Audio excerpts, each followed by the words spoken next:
Now here's a technique for creating a carve-in stone effect entirely here in Photoshop.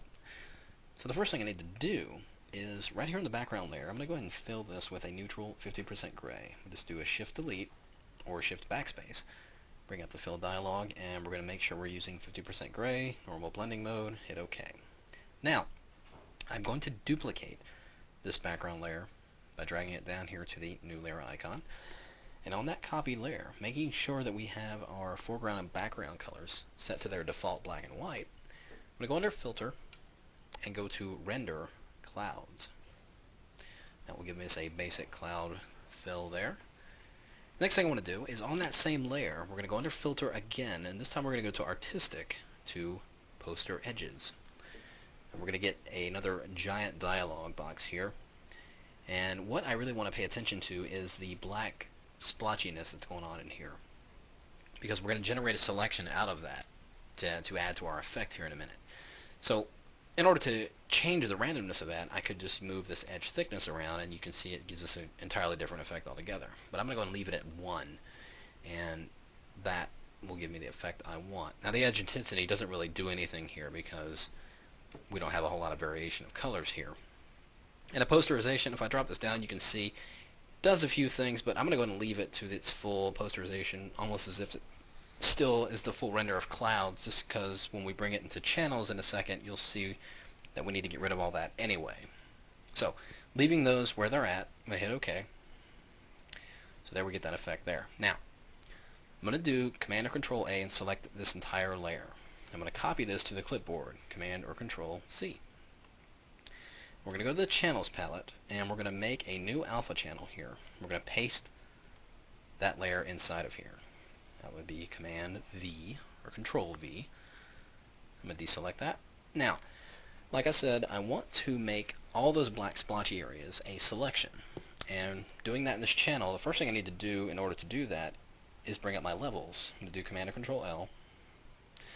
Now over here, I'm going to take this white highlight slider and push it all the way to the left here. And that will get rid of all those gray areas, turning them all white. So just hit OK. Now, like I said, I want to make those black splotchy areas my selection, so as you know, in a channel, alpha channel, anything that's white will be an active selection, and anything that's black will not be selected. So I just simply have to invert this channel, Command or Control I. And to load it as a selection, I'll just hold down my Command or Control key, click on that channel, and we'll go back to our main channels, back into our layers palette, and on that layer that we applied the effect to originally, all those black areas are now selected, and I'm simply going to hit delete, and we'll just deselect that. So we've deleted all those black areas that were part of that effect in there. So now, because it's transparent, seeing through that other layer, we're going to be able to see the effect we're about to do a little bit better. So I'm going to double click on that layer and bring up the layer styles, right like that. And the first thing I want to activate is a drop shadow. And you can see it's there, but it's a little bit more than I want it to be. I'm actually going to drop the distance down to 2 and the size to 2 as well. Just like that. Zoom in a little bit more. But actually, I okayed out of the layer styles before I was done, so we'll bring that back up. I also wanted to activate the bevel and emboss. And it's a little too much, so I'm going to highlight that. We're going to go over here to the size right here and actually change this to 1. And that will give us a much more realistic effect there. I'm actually going to change the highlights to overlay, so it's not so harsh. And that looks pretty good. So we'll just hit OK. So that almost completes our stone texture. Not just yet, though. What I need to do now is, still on this layer, we're going to go under Filter and go to Noise and Add Noise. And we're not going to do a whole lot of noise. We're at about 5 with a Gaussian monochromatic. That all looks pretty good. And we'll hit OK. I'm also going to apply that same noise to the background, the bottom layer here, this layer we filled with just plain gray that we started with. And I'm just going to reapply that noise by hitting Command or Control F. And there you can see there. So I turn this layer on and that layer on.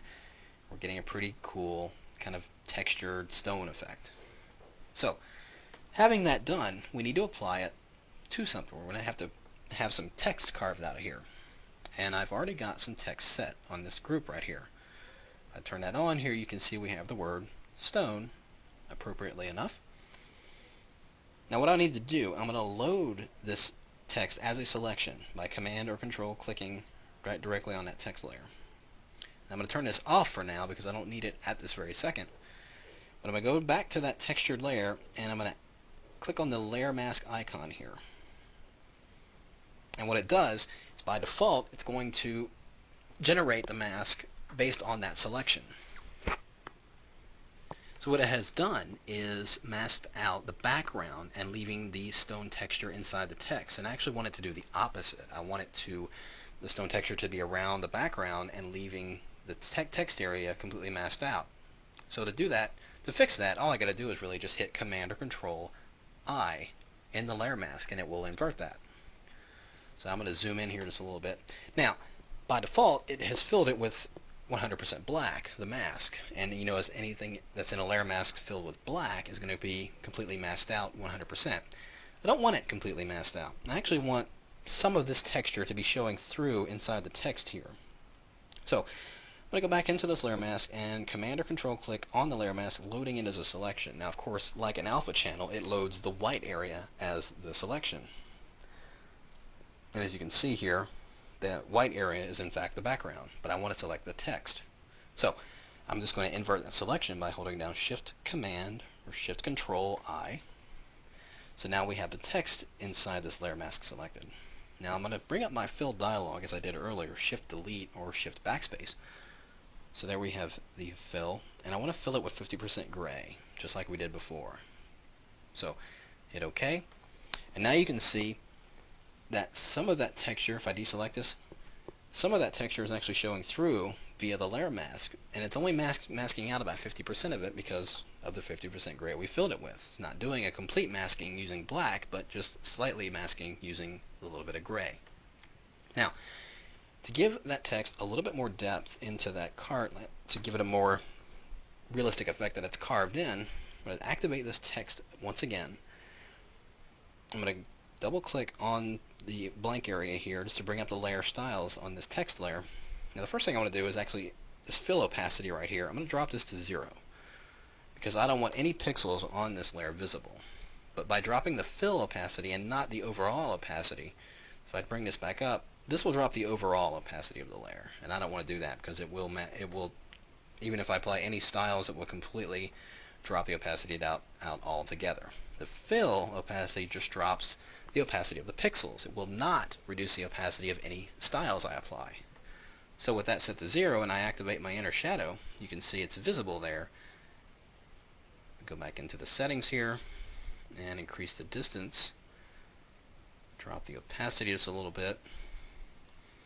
Just like that. And we'll hit OK. And now, there we have our stone carved in stone, as it were. So there it is, all completely done right there in Photoshop. And if I wanted to, I could take this a bit further. I could actually go in this layer mask, bring this back up, and go get a really small paintbrush and just add to this by giving it a few more cracks in there, as if the lettering is really aged in there. You really could spend quite a bit of time on this, but basically that's how you do it. So give it a try yourself, and we'll see you next time.